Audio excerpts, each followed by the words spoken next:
prendre la parole pour Monsieur Canal, je vous en prie.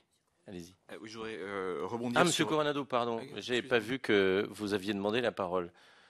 Et je vous redonne tout de suite la parole après, Monsieur Non, Canal.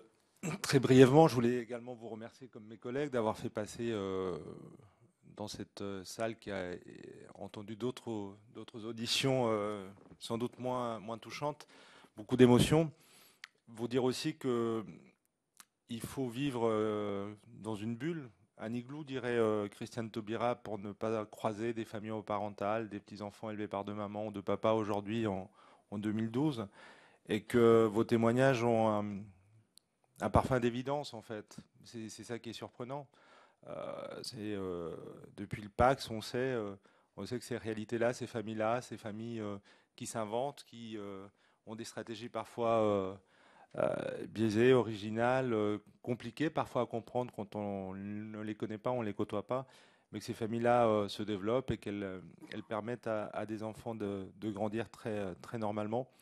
Et donc voilà, ce parfum d'évidence, ça fait du bien dans cette enceinte, de ne pas simplement entendre des experts parler de l'homosexualité comme une forme d'altérité suprême, en fait, comme dans ce langage hérité de la normalité ou de la médecine du 19e siècle. Donc vous donnez même envie de faire famille et d'élever des enfants, pour tout vous dire. Moi, j'avais une petite question à poser à la dernière intervenante, à Fabienne Nicolas.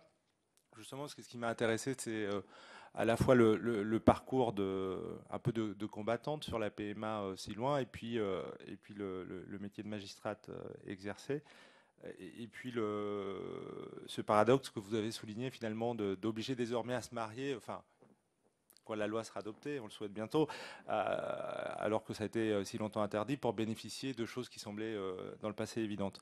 Que pensez-vous d'une PMA qui serait uniquement limitée aux couples mariés, en fait? C'est ma question.